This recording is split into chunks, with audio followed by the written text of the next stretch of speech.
Oi, eu sou a Carla Villa-Lobos, diretora do curta MC Jazz, que foi eleito o melhor curta de ficção na modalidade universitária pelo Júri Popular na Mauau 2019. Oi, eu sou a Júlia Araújo, produtora do MC Jazz, e a gente está aqui de casa no Rio de Janeiro para falar um pouco do nosso curta enquanto assistimos com vocês.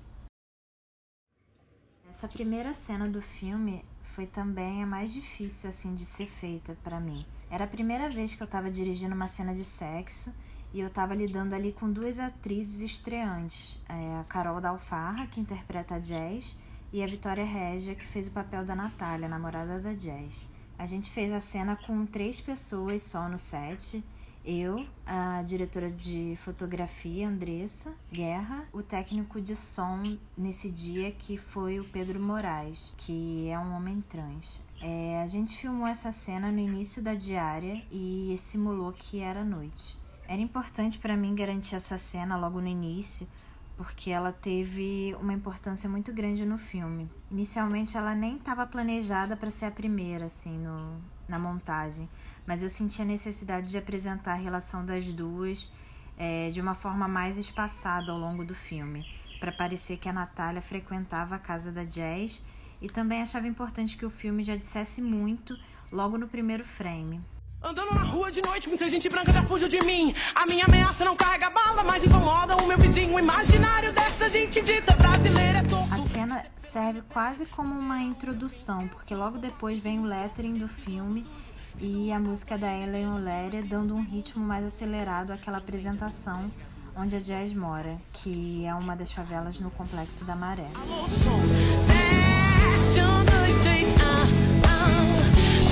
alô, som. A música da Ellen Oléria, Aumenta o Som, ela foi apresentada para mim pela Vitória Régia, atriz do filme. Eu estava buscando uma música cantada por uma mulher negra que fosse rap para estar no ouvido da personagem Jazz e ao mesmo tempo contar um pouco sobre o filme. Acabou que eu ouvi essa e mesmo tendo uma vibe mais soul, pop, eu achei que combinava com a Jazz e trazia um ritmo bom para ser a abertura do filme. Tá ficando bom, mas vai ficar melhor. Tá ficando bom, mas vai ficar melhor. Tá ficando bom, tá ficando bom.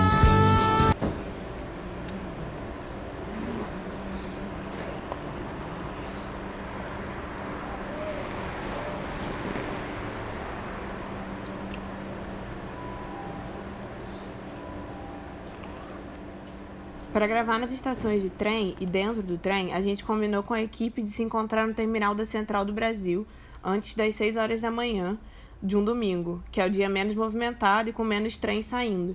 Infelizmente, a gente não conseguiu o apoio da empresa responsável pelos trens, porque o filme estava abordando uma prática que é ilegal para eles. A gente já saiu da estação central se preparando para filmar e a gente teve acho que uns 15 minutos para gravar, que era o tempo entre as duas estações que a gente ia descer para filmar a próxima cena. Conseguimos fazer 2 takes de cada plano dessa cena da Jazz vendendo dentro do trem. Qual é, rapaziada? Chegou a minha vez. Chegou MC Jazz, trazendo MP3.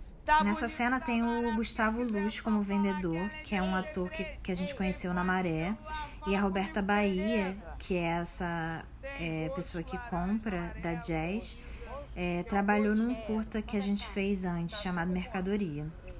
Algumas pessoas que estão na cena são figurantes e outras estavam pegando o trem às 6 horas da manhã mesmo. A gente convidou elas para aparecerem, para o trem não parecer tão vazio. E o dela já garantiu. Vem comprar com o MC Jazz, a mais barata do Brasil. A cena da Jazz voltando do trabalho, eu achei que podia ser interessante brincar com os sons que ela ouvia durante o dia todo no trem e misturar com uma batida de rap que toca no fone dela, tentando criar uma transição dos ambientes trabalho e casa também. E esse rapaz bonito que passa por ela na rua, o Alisson, ele foi nosso assistente de produção e é um ator da companhia Entre Lugares, uma companhia de teatro ali da Maré.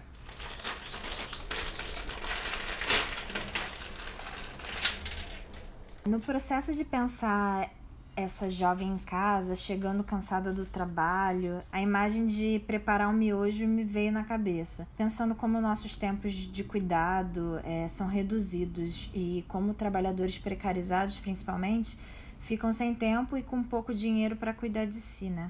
Ou de repente ela só ama miojo de galinha caipira, não sei.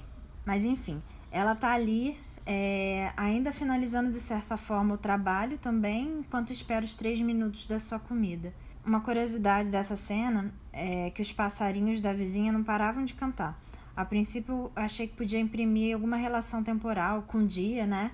E podia ser esquisito, mas depois eu gostei do que simbolicamente isso poderia significar e coloquei mais do passarinho nas cenas.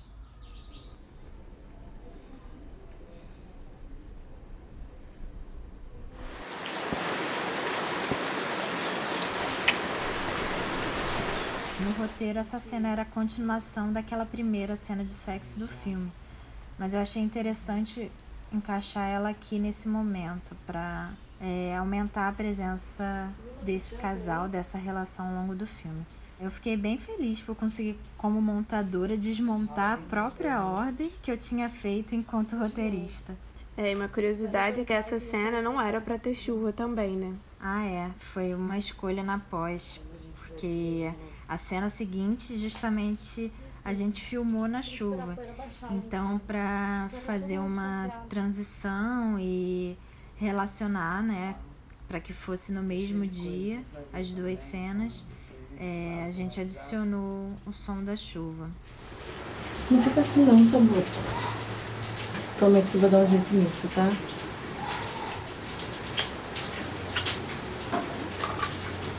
Tem que ir. Tchau.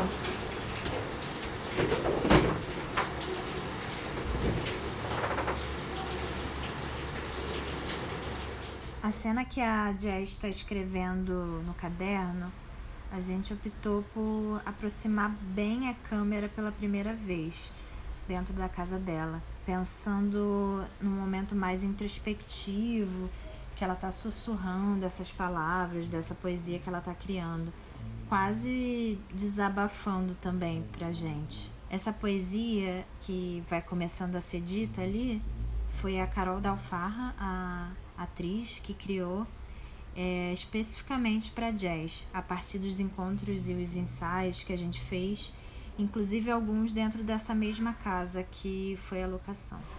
Escrever é uma maneira de traçar um caminho para dentro e um caminho também de saber como voltar, sabe, de dentro. O filme começa agora a misturar alguns depoimentos com mulheres negras, lésbicas e bissexuais que são poetas e participam de competições de slam no Rio de Janeiro. Você fica emocionada, mas sou eu ali, entendeu? Eu tô sangrando Eu ainda não entendi o propósito do porquê. Isso vem, cara, é muito louco, tipo, você tá olhando, eu tô olhando a realidade. Esse, na verdade, foi nosso primeiro dia de gravação do filme todo. Fizemos ele umas 2 semanas antes de realmente ter a semana de gravação, porque queríamos também ter esse material como pesquisa para o processo de criação da ficção. Acho que a gente que se apresenta na rua, que é artista de rua, não tem essa. O trem é nosso palco, a rua é nosso palco, a favela é nosso palco. Era muito importante para mim, como diretora branca e uma não poeta, né, ouvir delas que estão mais próximas da Jazz. Como se dá esse processo artístico, o que elas querem botar para o mundo. Essa parte documental, inicialmente, eu tinha pensado em entrar nos créditos do filme. E novamente, experimentando na montagem, eu acabei optando por esse caminho diferente do roteiro. Espaço pedindo um pouco da tua atenção. Aqui é MC Jazz e eu trago promoção. Os figurantes que estão ali em primeiro plano, convidados pela gente e tal, acabaram olhando para a câmera e contribuíram de alguma forma para parecer meio documental o filme. E mais uma vez a gente opta pelo recurso de usar 2 planos, né, aproximando da Jazz, com o intuito também de brincar com uma linguagem mais real e ao mesmo tempo ensaiada do filme. Filmar no trem, nas estações, não foi tão tranquilo assim como a Carla pode ter feito parecer. A cena da Jazz com os colegas de trabalho era a última desse dia. que foi uma meia diária. E ela tinha sido planejada para uma outra estação de trem, só que ela foi interrompida porque começou a ter um tiroteio nas proximidades. E aí a gente teve que pegar o trem e partir para uma locação totalmente nova que a gente ainda não sabia qual era. Essa cena, que além da Carol tem o Christian Santos e o Vinícius Alves, 2 atores da Maré também, ela foi construída muito com eles nos ensaios que a gente teve, sabe? A gente fazia umas simulações de situações que poderiam acontecer com eles durante o trabalho e que pudesse ter aproximado esses 3 personagens. Algumas coisas tipo quando bate uma fiscalização dentro do trem e eles têm que sair correndo, ou quando um vendedor tem que esperar o outro para entrar no vagão. Eles trouxeram muitas sugestões assim, de expressão corporal e também de fala, a partir das experiências deles como passageiros do trem. Assim. No início eu escrevi para ser uma cena dentro de um ônibus, mas o filme tinha um orçamento muito baixo e a gente tinha que fazer quase como no trem, sem alugar o ônibus, né? O problema é que, diferente do trem, essa cena precisava ser de noite, que era uma cena depois do trabalho. Então, ficaria meio perigoso filmar dentro de um ônibus que não era nosso, né? Aí, pensando nisso, adaptamos para um ponto de ônibus que ficava bem próximo de uma locação que a gente já ia fazer outra cena. Todas as cenas da Jazz andando pela Maré, a gente fez seguida e organizamos de uma forma que de um lado da favela fizemos as cenas iniciais do filme e depois, pro outro lado da favela, fomos fazendo as cenas que restavam. No processo de montagem, eu descobri que em um dos takes, que nesse momento a Jazz atravessa a ponte, vem atrás dela um pastor, e eu adorei essa coincidência. Ela passa por uma igreja primeiro e logo depois tem esse pastor, que talvez, acho que as pessoas nem percebam dessa forma.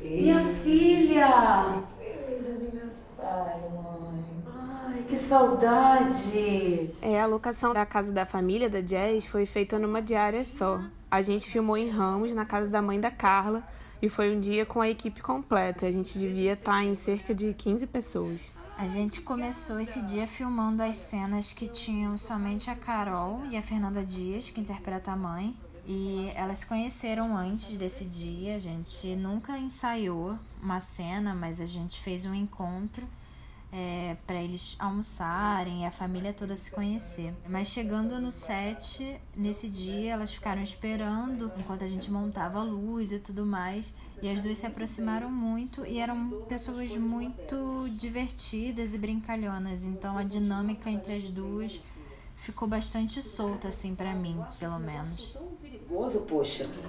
Eu acho que você podia trabalhar nesses negócios de telemarketing. A cozinha é um dos sets que eu mais amo. Eu achei um trabalho muito bonito da equipe de arte e elas conseguiram dar uma preenchida na cozinha da minha mãe, com os imãs, umas fotos de criança, de cachorro, tentando fazer também um contraste com a casa da Jazz, que ainda não tem tantos objetos. Gente, sabe, eu tenho tudo guardado seu aqui, ó. As suas cartas, os seus poemas, e esse aqui vai pra minha coleção. A cena do jantar foi uma das que a gente mais repetiu, eu acho. Era importante demais pra mim transmitir a relação de cada um ali com a Jazz, sem que tudo fosse dito na palavra, sabe? Que desse pra entender que o pai, interpretado pelo Altair Rodrigues, né? Era importante que desse pra sentir que ele era bem religioso, mas diferente da mãe, ele não conseguia lidar com a filha, né? E demonstrava de uma forma dura até. É importante que os olhares ali também falassem muito das divergências entre a mãe e o pai, e não só o embate falasse. A figura da irmã vinha para equilibrar e dar um alívio no peso daquele jantar. Mas e você, pequena, como é que tá na escola? Muito chato. Fazer conta, ler livro. Ficar perguntando essa garota agora, hein? E você? Tá estudando Só quer saber de ouvir música e fazer besteira. Deixa a menina em paz. Ela não tá fazendo nada de errado, poxa. No meu teto, eu tenho certeza que não. Aí eu disse que tava cantando só pra ver se ele saía do meu pé. Capaz até dele querer que você volte a cantar na igreja. Que nada, sento lá, é bem capaz dele querer me curar. Credo, não fala isso não. Mas poxa, foi bom que você conseguiu ver sua mãe e a Bia, não foi? Jazz e a Natália estão conversando sobre o jantar. E essa era uma cena muito importante para a narrativa das duas. Porque pra mim ela era mais íntima, sabe? Antes eu acho que a gente ainda tinha um pouco de dúvida de qual tipo de relacionamento as duas tinham. Porque a gente não tinha uma cena em que elas conversavam sobre algo cotidiano, por exemplo. Eu tentei trazer mais intimidade com a Natália tirando o cravo da Jazz e também com um cafuné na cabeça. Mas pra mim, pessoa de periferia, é muito difícil se reconhecer como artista. A gente chegar nesse ponto de se reconhecer como artista. Como essa coisa de ter voz é importante, eu não entendia isso, sim. E agora, com o slam... A gente vai entrando na sequência final do filme agora. Traz com mais força a questão da arte, as inseguranças da personagem, vulnerabilidade. Também outras coisas que as poetas vivenciam, né? Essa sensação sempre de um não lugar. E agora, pela primeira vez numa batalha de poesia, Jéssica! Jéssica! Às vezes a gente se perde naquilo que é capaz, tropeça no que outro pensa e quase cai. E se diminui o ritmo, quando vê já tá pra trás. Preta, pobre, favelada, MC e sapatão. Do evangelho da família, uma praga sem solução. A última cena também foi a última a ser gravada. A gente filmou em uma edição do Slam Laje, que é uma batalha de poesia que acontece no Complexo do Alemão e é organizada pela MC Martina, uma das entrevistadas do filme também. Ao todo, no filme, foram 5 diárias, sendo 2 delas em eventos específicos e separados dos outros dias, porque não organizamos os eventos. Nós contamos com a parceria, tanto do Slam Laje como da Festa Velcro. Vocês vão ter que me aturar. Eu vim pra rasgar o verbo e nada vai me incomodar. Respeita essa caixa aberta e passa longe com o teu sermão. Senão eu vou ter que gritar na cara. Respeita que é sapatão.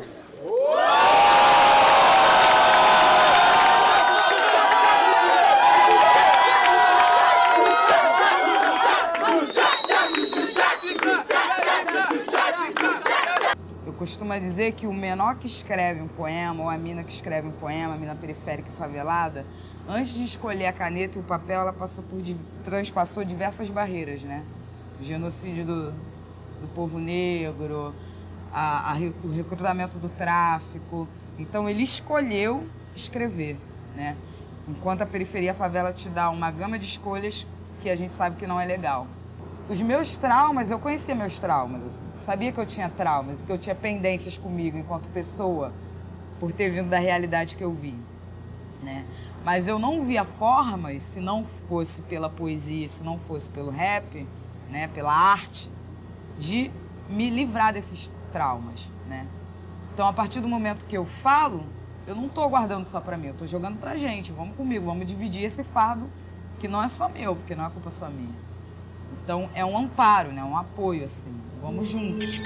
Periferia, baixada, isolada, massificada por um tal Brasil, montada na falha, espelhada na vida de quem não conseguiu objeto de estudo dos filhos, dos netos, dos que não sofreram chibatadas, povoada pelos descendentes dos pretos que tomaram na cara apartheid, no oficial de visão do legal, canto negado pelo Estado, povo mal remunerado, mas solta o batuque do samba pra ver, põe a dita mulata pra aparecer, tira foto com os menor com o corte do jaco, toma aquela gelada, inicia o safari, se for no Natal, leva alguns brinquedos que dá de gatilho, o menor tira o dedo, pega o carrinho que só viu na TV, esse mesmo menor pode assaltar você.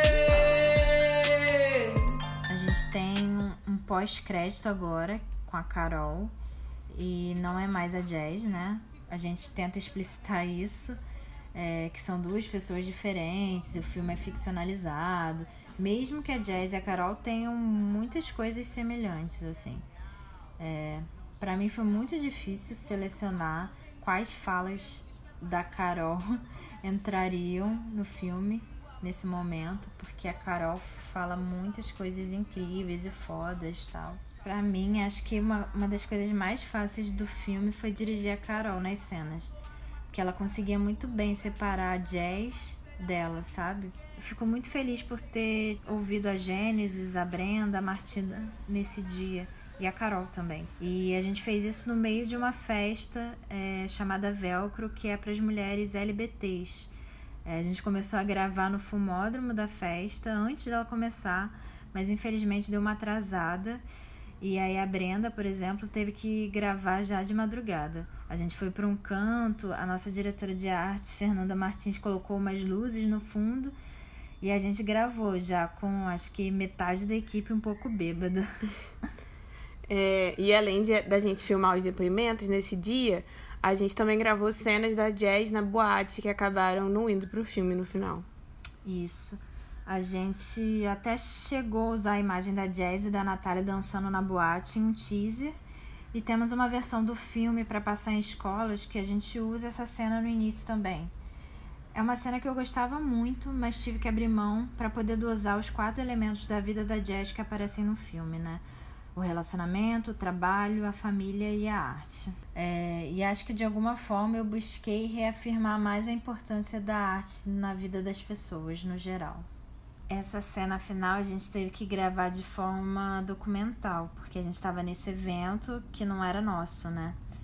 A gente organizou então 2 câmeras, cada uma de um eixo, uma filmando a Carol e outra filmando o público, e a Carol teve que fazer ao vivo.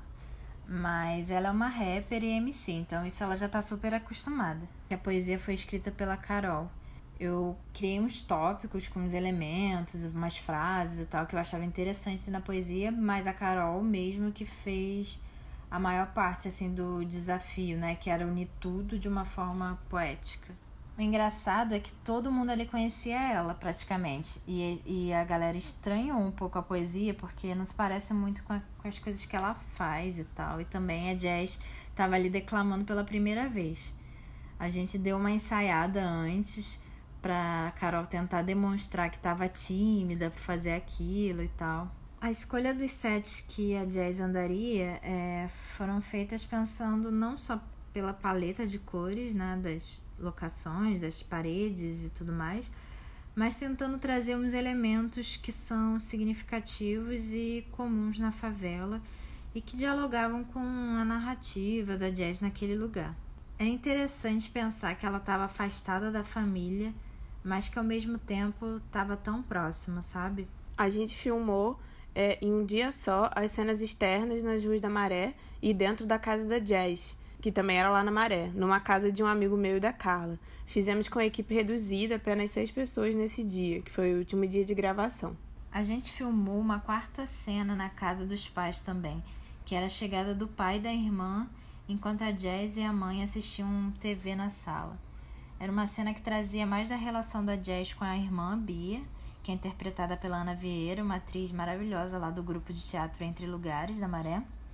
E a cena teve que cair por questões de tempo e também porque eu sentia que o filme estava perdendo a dinâmica de intercalar os aspectos diferentes da vida da Jazz e a sequência da família estava se alargando muito, talvez.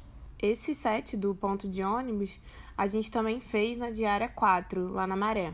A última que gravamos na semana oficial de filmagem. Depois dessa diária, a gente só teve mais uma meia diária para fazer a última cena do filme. Foi bastante complicado gravar, porque a gente estava muito próximo dessa via que é super movimentada, a luz estava caindo, a gente não tinha nenhum equipamento de luz com a gente na rua. A fotógrafa dessa cena, a Guinevere Gaspari, estava desesperada porque pro som não parava de ter interferência e a gente não conseguia valer o plano. O resultado foi que a gente teve que dublar algumas partes da cena mesmo. Não recomendo, gente. Mas, visualmente, ficou linda com a luz caindo.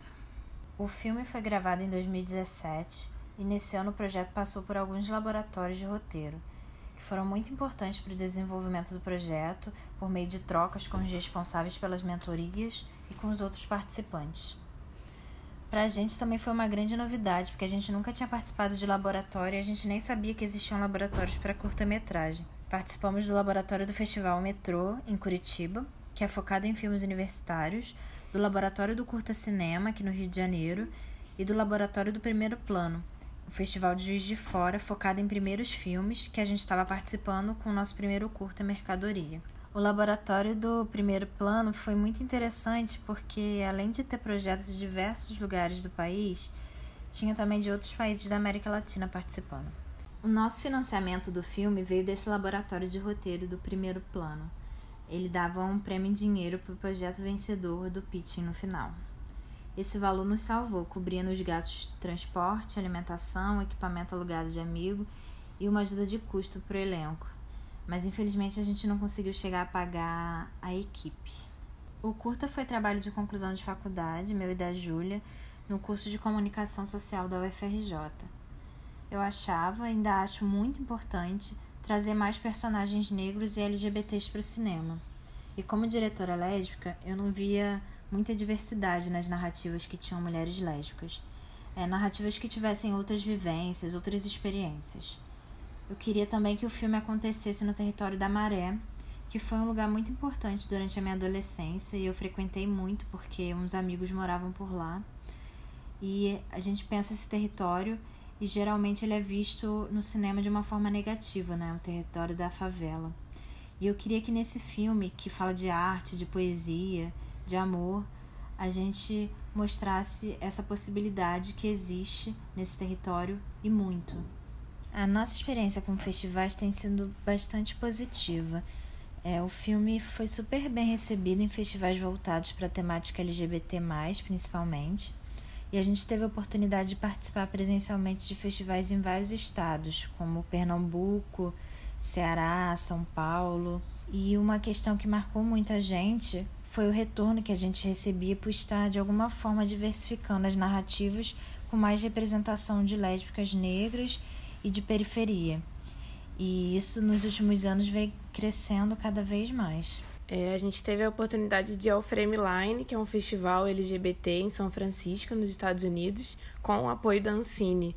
A gente teve a sorte de, logo antes da situação em que alguns curtas tiveram apoio retirado para participar do Queer Lisboa de 2019. Uma das coisas mais importantes na distribuição tem sido a relação com cineclubes e coletivos. A gente teve conversas incríveis em sessões organizadas por grupos como o Cine Sapatão, Clube Lesbos, Favela Cineclube. E em 2019, a gente também fez exibições para turmas do ensino médio de algumas escolas públicas do Rio de Janeiro e Duque de Caxias, que fica na Baixada Fluminense. E a gente teve trocas ótimas com os estudantes, pensando no movimento dos slams, que são as batalhas de poesia, e também sobre a arte como forma de expressar seus sentimentos e questionamentos. Muito obrigada pelo convite e espero que vocês tenham gostado do filme. Bom, é isso. Foi muito bom rever o curta com vocês. Eu agradeço muito o convite e desejo vida longa ao festival.